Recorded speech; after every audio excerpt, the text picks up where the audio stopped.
పరమేశ్వరుడు ఆశీస్సులతో శ్రీవర్షిని మాత్రమే పెళ్లి చేసుకుంటాను. ఆల్రెడీ 2 సార్లు పెళ్లి చేసుకున్నాను. ఇక 3వసారి లైవ్ పెట్టి మరీ పెళ్లి చేసుకుంటానంటూ కూడా బిగ్ టీవీతో అఘోరి మాట్లాడడం జరిగింది. అయితే మరొకసారి అఘోరికి మనం మాట్లాడే ప్రయత్నం చేద్దాం. అంటే ఒకసారి ఫోన్ చేద్దాం, ఆవిడ రెస్పాండ్ అవుతుందా లేదా, నిజంగా అఘోరితో రాధాతో అఘోరినే మాట్లాడిందా లేదా అంటే కూడా మనం ఒకసారి లైవ్ లో చూద్దాం. నేను ఇప్పుడు అఘోరితో మాట్లాడే ప్రయత్నం కూడా చేయబోతున్నాను. ఆమె నంబర్ కి కూడా కాల్ చేయబోతున్నాను. ఎస్,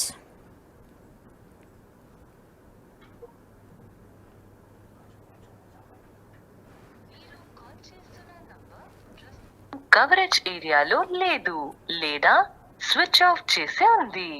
దయచేసి కొంచెం సేపు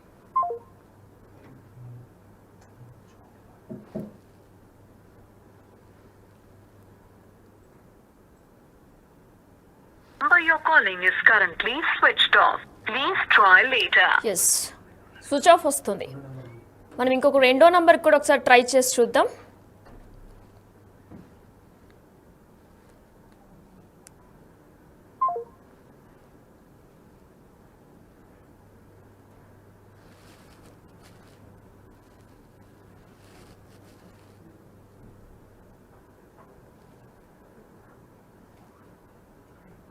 మీరు కాల్ చేస్తున్న నంబర్ 2 నంబర్స్ కూడా స్విచ్ ఆఫ్ వస్తున్నాయి. అయితే శ్రీవర్షిని మాత్రమే ప్రేమించాను, తనను మాత్రమే పెళ్లి చేసుకుంటాను. ఆల్రెడీ 2 సార్లు పెళ్లి కూడా ముందు మేము ఎవరికి తెలియకుండా చేసుకున్నాం. ఇక 3వసారి లైవ్ పెట్టి మరీ పెళ్లి చేసుకుంటామని చెప్పిన అఘోరి శ్రీవర్షిని ఇప్పుడు ఏమైపోయారు? ఫోన్ కూడా స్విచ్ ఆఫ్ వస్తుంది. బిగ్ టీవీ చేసే తనతో మాట్లాడే ప్రయత్నం చేసినా సరే స్విచ్ ఆఫ్ వస్తుంది. ఒకవేళ కనుక అఘోరి ఈ లైవ్ అంతా కనుక చూస్తున్నట్లయితే మీ వెర్షన్ కూడా మేము వినడానికి సిద్ధంగా ఉన్నాం. నిజంగా మీరైనా మాట్లాడారు రాధాతో?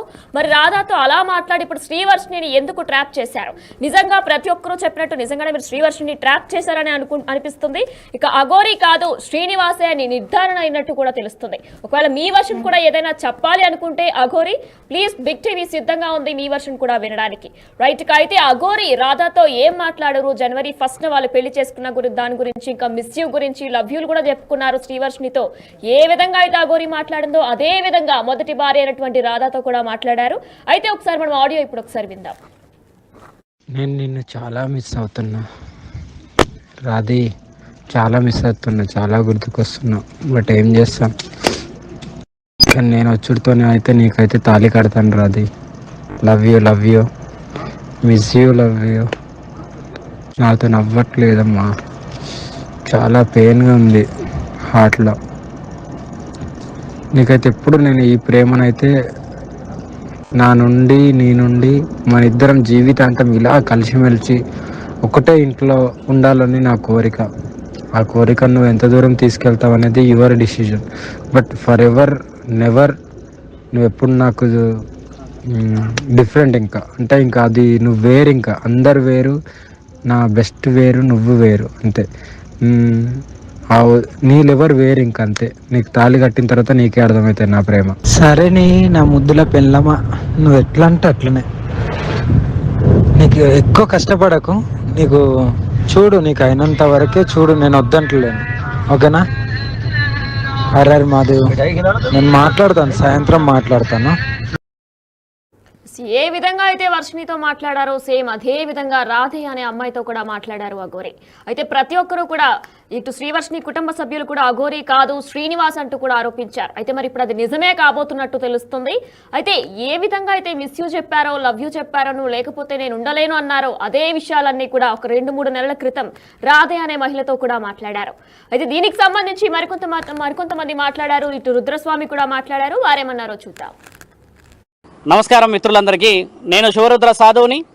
గతంలో చాలా విషయ వివరణలో ధర్మరక్షణకై తిరుగుతూ నిన్న మొన్నటి ఎల్లూరి శ్రీనివాస్ వరకు వచ్చిన విషయంలో తాళి కడుతూ ఇదే సనాతన ధర్మం అని చెప్పి మేము పార్వతీ పరమేశ్వరులు అని చెప్పి తిరుగుతూ ఒక ధర్మాన్ని తప్పుదోవ పట్టించే కార్యక్రమంలో నాకు 3 రోజుల నుంచి పెద్ద ఎత్తున చాలామంది ఫోన్లు చేసి అడుగుతూ ఉన్నారు.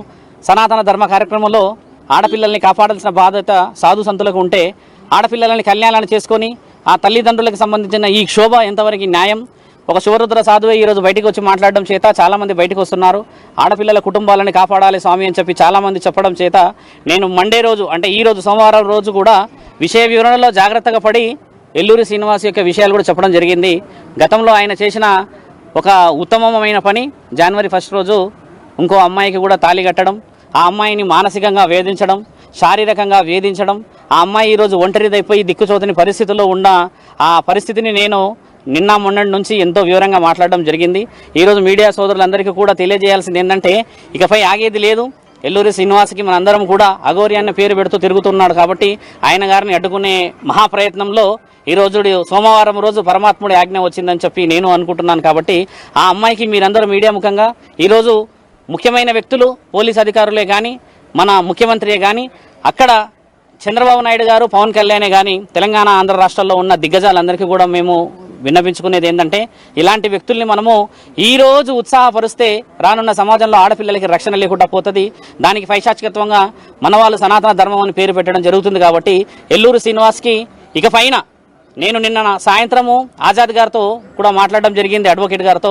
ఆయన గారు కూడా పెద్ద ఎత్తున ముందుకు వెళ్దాం రుద్ర గారు, ఆయన గారు చేసిన అన్యాయాన్ని మనము ఖచ్చితంగా అందరికీ తెలియజేయాలని చెప్పారు. కాబట్టి ఈరోజు నాతో పాటు కూడా మాధురి